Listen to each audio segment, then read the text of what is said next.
तो some application और trigonometry चल रही थी, है ना। हमने पूरा चैप्टर कवर कर दिया था, मगर एक्सरसाइज के क्वेश्चन मैंने तुम्हें होमवर्क दिए थे, तो आज वही बात कर लेते हैं। 16 क्वेश्चन है और आसान से शुरू होकर इजी पे हार्ड पे चलते हैं, ठीक है।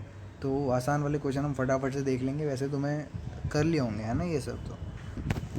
तो पहला क्वेश्चन आ जाता है हमारा एक्सरसाइज 9.1 का, कि 20 मीटर का हमारा हाइपोटेन्यूज है और निकालना क्या है, ए बी की वैल्यू निकाल, यानी परपेंडिकुलर निकालना है। 30 डिग्री का एंगल बना है, निकल जाएगा। साइन 30 कितना होता है ना, तो 10 आ गया, 10 मीटर हो गया। अगला आते हैं, एंगल दे रखा है, साइड दे रखी है।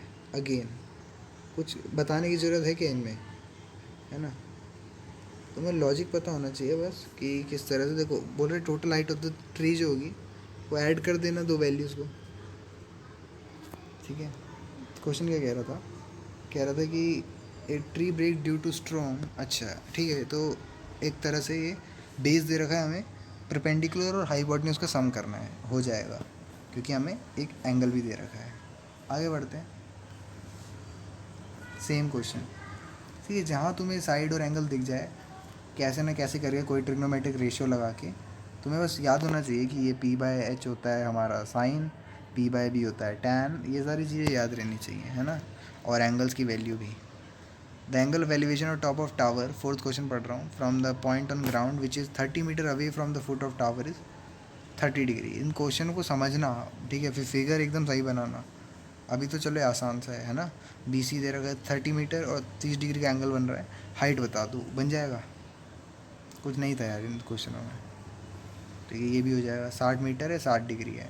एंगल और साइड दे रखा होता है ना, तुम सारी वैल्यूज़ निकाल सकते हो। ये अगर दो साइडें दे रखी होती तो एंगल निकाल सकते हो, है ना। ये देखो, ये क्वेश्चन कुछ अलग सा आ गया, बस 1.5 मीटर ऐड कर देना है, ठीक है। एग्जाम्पल की तरह क्वेश्चन है ये। और 60 और 30 डिग्री से क्या होगा, एक को एक्स मान लेना, है ना, जो नहीं निकाल रहा है। और दो एंगल दे रखे हैं, साइड दे रखे हैं, अगेन सेम चीज़ बोलूँगा। 28.5 आगे ऊपर की वैल्यू और ट्रिग्नोमेट्रिक रेशियोज लगा देने हैं। यहाँ पे 60 डिग्री, 45 डिग्री है और 20 मीटर दे रखा है। सारी वैल्यूज़ निकल सकती हैं कैसे, देखो बेस दोनों का सेम है, ठीक है। हमेशा याद रखना, दोनों ट्रायंगल में जो चीज़ सिमिलर है वो मतलब सेम है, एग्जैक्ट सेम है। यहाँ पे देखो DC जो है या CD जो है, वो दोनों एक बड़े वाले ट्रायंगल का और छोटे वाले ट्रायंगल दोनों का ही बेस है। तो मान लो अगर तुम्हें BC की वैल्यू तुम्हें दे रखी है 20 मीटर, तो तुम CD निकाल सकते हो, है ना। 45 डिग्री एंगल है तो एक BC आ जाएगा, tan 45 1 होता है ना। और फिर एक बार ये 20 आ गया तो हमारी सारी वैल्यूज़ आ जाएंगी, ठीक है। उसमें से मतलब बड़े परपेंडिकुलर की वैल्यू आएगी, 20 माइनस कर देना। ये सारी चीज़ें तो आसान है, ठीक है। एक स्टैचू है 1.6 मीटर टॉल है, stand on top of pedestal, from a point on the ground the angle of elevation top of statute is 60 degree, है ना। और उसका दूसरा है हमारा 45 डिग्री। तो हाइट बता दो। अगेन क्या करेंगे इसमें भाई, एक्स मान लेते हैं BC को, है ना। हाइट या H मान लेते हैं, हाइट को नीचे एक्स मान लेते हैं। दो इक्वेशन आएंगी, दो वेरिएबल आएंगे, पहले से वेरिएबल उठा के दूसरे में डाल दो, हो जाएगा काम। आगे बढ़ते हैं। Angle of elevation of top of building from foot of tower. अच्छा अगर तुम्हें समझ में नहीं आ रहा है या मेरे को तुम्हें लग रहा है कि जल्दी बता रहा हूँ या बता ही नहीं रहा हूँ, है ना, तो ऐसा इसलिए हो सकता है क्योंकि तुमने ट्रिग्नोमेट्री और इंट्रोडक्शन टू ट्रिग्नोमेट्री और एप्लीकेशन वाली वीडियो या फिर तुमने समझा नहीं होगा, ठीक है। या तो वीडियो देख लेना एक बार दोबारा से, क्योंकि लगभग इस चैप्टर में क्या है, एक 10वीं क्लास के बच्चे को इतना सेंस हो जाता है ना, कि भाई अगर रेशियोज़ को इक्वल करके एंगल और ट्रिग्नोमेट्रिक रेशियोज़ को बराबर करके वैल्यूज़ निकालनी है, साइड निकालनी है, तो ये सब तो निकल जाता है ना, कोई बड़ी बात नहीं है। चलो वैसे मेरे को लगता है कि तुम्हें समझ में आ ही गया होगा, है ना। 60 डिग्री दे रखा है और 50 मीटर दे रखा है, BC की वैल्यू आ जाएगी, वहाँ से AB की भी आ जाएगी। नस्ट angle, two pole of equal height are standing opposite to each other on the road. What is 60 meter width? From a point between them on a road, the angle of elevation on top of pole is 60 degree and 30 degree. Find the height of the pole and distance of the pole. तो यहाँ पे 60 degree का angle दे रखा है और 30 degree का angle दे रखा है, ठीक है। 80 मीटर टोटल है, तो ओ बी को एक्स मान लेते हैं और ओ डी को वाई मान लेते हैं, या फिर 180 माइनस एक्स मान लेते हैं, है ना। और यहाँ से अगर ए बी की वैल्यू निकालें तो वो भी एक्स की टर्म में आ जाएगी। एंगल हमें दोनों दे रखे हैं। पूछ रहे हैं B D is the distance between the pole और find the height of the pole and the distance of the pole from the poles, ठीक है। हाइट निकालनी है दोनों पोल की और डिस्टेंस निकालना है, और दोनों के बीच में 80 डिग्री दे रखा है। तो यहाँ पे ए बी और सी डी तो बराबर है ना। क्वेश्चन कह रहा है ए बी और सी डी बराबर हैं, तो O B plus O D कितना हो जाएगा, 80 मीटर हो जाएगा। अब एक राइट ट्रायंगल है, उसमें 30 डिग्री कितना होता है, D C by O D, है ना। 1/√3 हो गया D C by O D, और सी डी हो गया ओ डी बाई √3। अब पहली इक्वेशन आ गई। अब एक ये वाला ट्रायंगल देखो, ओ बी ए बी हो। अब यहाँ पे 10/60 कितना है, A B by O B, है ना। ये चीज़ समझ में तो आ रही है ना। देखो इसमें एक्स लेके भी कर सकते हैं, ठीक है। यहाँ ओ डी बार बार लिखने की ज़रूरत नहीं है, इसको एक्स ले लो। और ए बी और सी डी बराबर हैं, तो यहाँ से एक तरह से इक्वेट कर देंगे।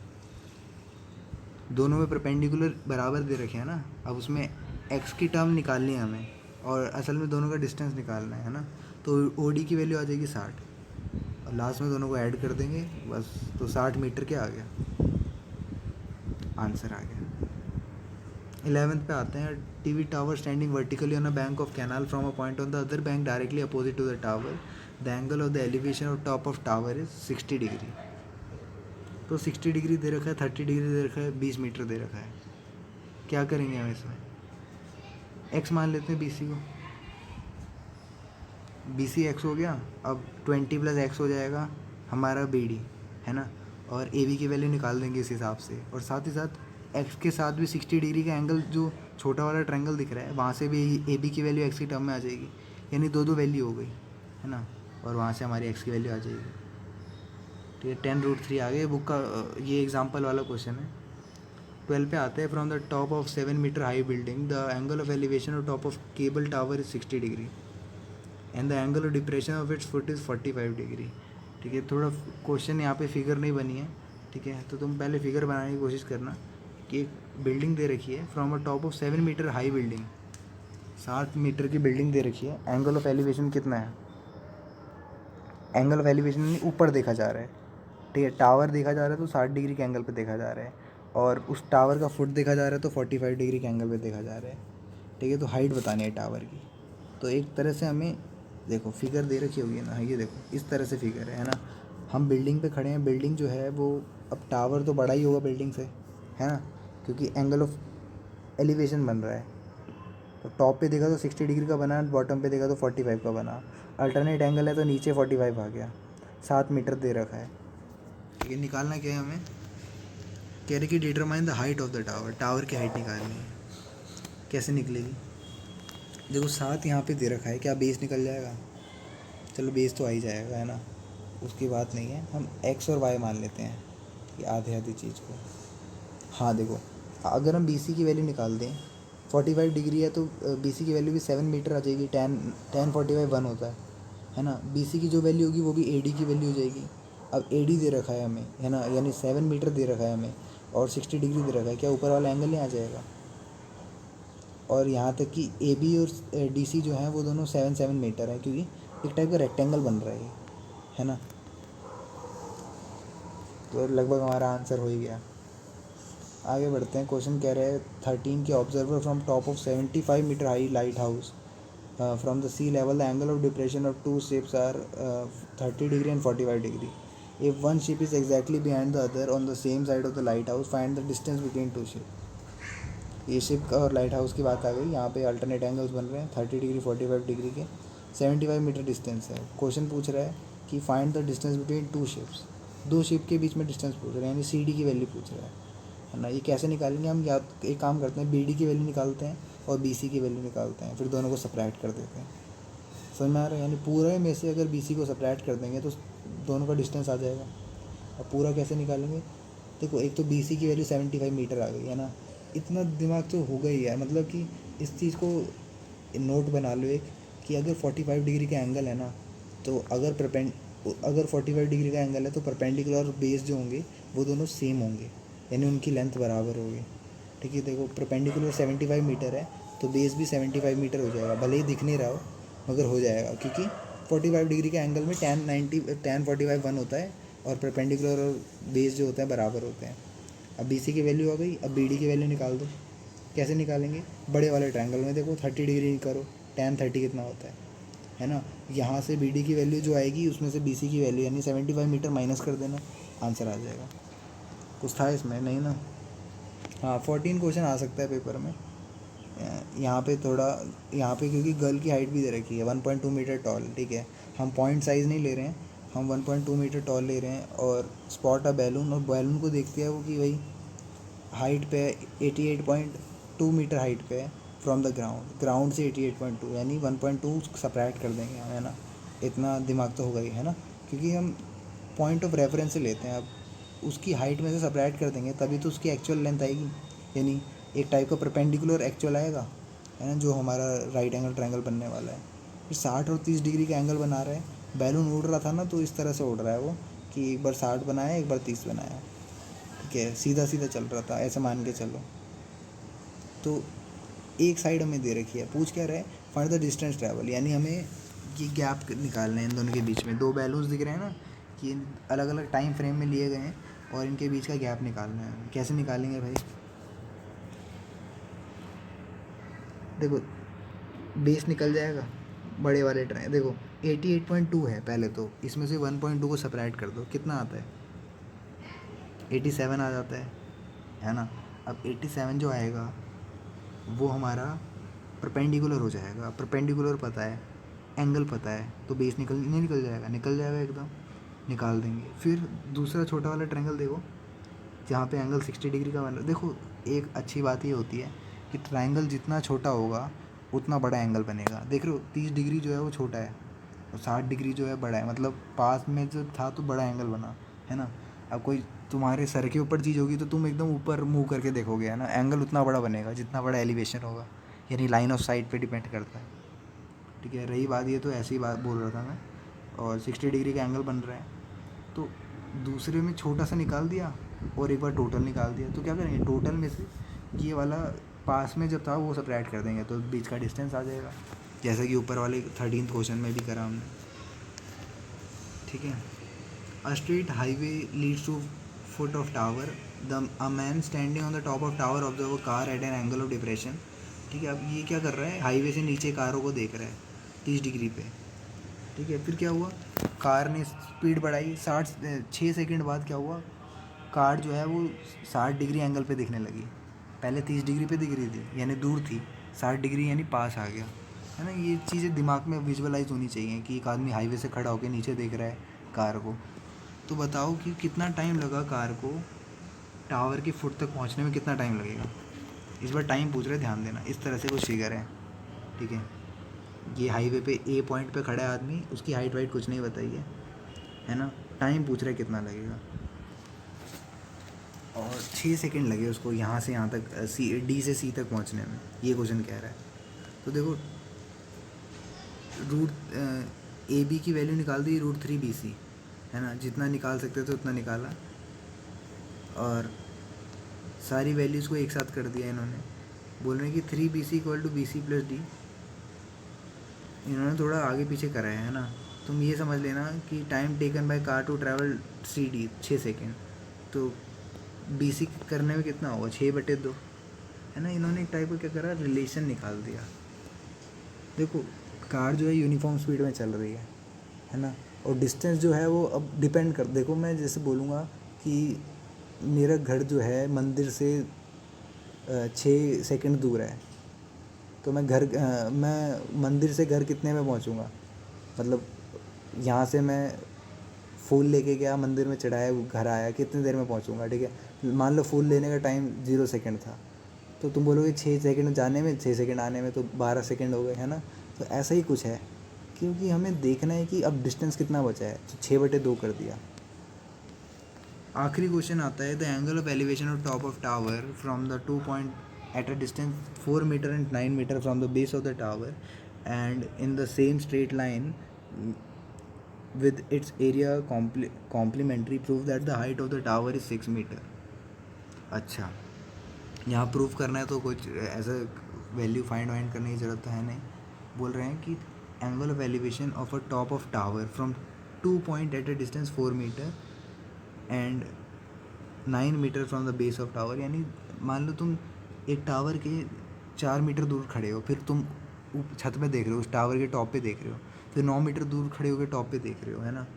तो in a same straight line with are in complementary, यानी उन दोनों का सम जो है वो 90 डिग्री है। ये 45 भी हो सकते हैं, 30-60 भी हो सकते हैं, है ना। और बुक के स्कोप से बाहर चलें तो ऐसे वो आगे पीछे की वैल्यू भी हो सकती है, जैसे 44, 46 ऐसा भी हो सकता है ना।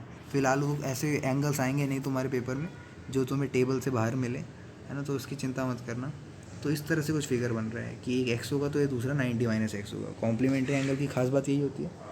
4 मीटर 9 मीटर इस बार देख रहे हो, हमें एंगल नहीं दे रखा है और पूछ क्या रहे हैं हमसे, prove that the height of the tower is 6 metre. ये प्रूव करना है कि टावर की हाइट 6 मीटर थी। एक बात बताओ, हमें एंगल नहीं पता है तो हम क्या लेंगे, एक तो एक्स ही रहने दो। और तुम्हें कुछ याद होगा वो tan थीटा इक्वल टू या tan 90 - theta equal to cot theta, ये सारी चीज़ें लगने वाली हैं इसमें क्वेश्चन, ठीक है। तो 4 मीटर हमें बेस दे रखा है, जब मतलब 4 मीटर पे था तो एक्स था, और 9 मीटर पे हो गया तो 90 - एक्स हो गया, ठीक है। अब जाहिर सी बात है, देखो अब कॉमन सेंस यहाँ पे काम आता है। एक बात बताओ, एक्स बड़ा होगा या 90 - एक्स बड़ा होगा? फिगर देख के भी पता चल रहा है तो एक्स बड़ा होगा, है ना। मान लो एक्स 60 डिग्री का एंगल है, मैं मानने के लिए बोल रहा हूँ बस, तो एंगल डी कितना हो जाएगा, ये एंगल सी 60 डिग्री है तो एंगल डी हो जाएगा 90 - 60 जो कि 30 डिग्री हो जाएगा, ठीक है। तो अब फ़िलहाल निकालने के शुरू करते हैं। अभी पता नहीं है हमें कितना डिग्री कौन सा एंगल है, हमें बस टावर की हाइट यानी ए बी की वैल्यू 6 मीटर प्रूफ करनी है। तो यहाँ पे इन्होंने ए बी की वैल्यू 4 tan x निकाल दी, ठीक है। फिर दूसरा ट्राइंगल निकाला। देखो तुम क्या करना, अगर तुम भटक जाओ कैसे करना है क्यों करना है, सारे एंगल निकाल दो, ठीक है। tan sin रिलेशन सारे निकाल दो, कुछ ना कुछ तिकड़म लगा। देखो 90 - एक्स क्या हुआ, cot x हो गया, ए बी बाय 9 हो गया, तो ए बी की वैल्यू 9 cot x हो गई। तो यहाँ पे क्या करा, मल्टीप्लाई कर दिया दोनों इक्वेशन को। बड़ा अच्छा क्वेश्चन है ये आखिरी वाला, है ना। मल्टीप्लाई कर दिया दोनों इक्वेशन को, इससे क्या हुआ, tan x into cot x क्या होता है, 1 हो जाता है, और 9 4 36 हो जाएगा। ए बी का स्क्वायर 36 हो गया, यानी ए बी की वैल्यू 6 हो गई। अब हाइट तो नेगेटिव हो नहीं सकती, तो 6 मीटर प्रूफ हो गया। कितना प्यारा क्वेश्चन था, है ना। इसी तरह से हमारा ये चैप्टर ख़त्म होता है, चैप्टर 9 भी ख़त्म होता है मैथ्स का। हम चैप्टर 10 शुरू करने वाले हैं, उससे पहले मैं साइंस सोच रहा हूँ, ठीक है। साइंस का चैप्टर 9 शुरू कर देता हूँ उससे पहले, ठीक है। साथ ही साथ चलते रहेगा ये सब। तो मेरे को जो लगा वो आखिरी का क्वेश्चन बड़ा बढ़िया लगा मेरे को, और आखिरी से पहले भी वो बैलून वाला क्वेश्चन, ऐसे क्वेश्चन जो थे कहीं ना कहीं हो जाते हैं ऐसे क्वेश्चन, ठीक है। और सबसे ज़्यादा ध्यान तुम्हें उन क्वेश्चनों में देना है जिनकी फ़िगर नहीं बनी, क्योंकि उसमें तुम्हें खुद सोचना है कैसे फ़िगर बनेगी, ठीक है। तो चलो फिर हो गया आज के लिए इतना ही, और ये चैप्टर जो है ये पूरी तरीके से समाप्त हो गया है, एक्सरसाइज भी हो गई है, और तुम प्रैक्टिस करते रहना इन क्वेश्चनों की। जब मिलते हैं फिर नेक्स्ट क्लास में, बाय।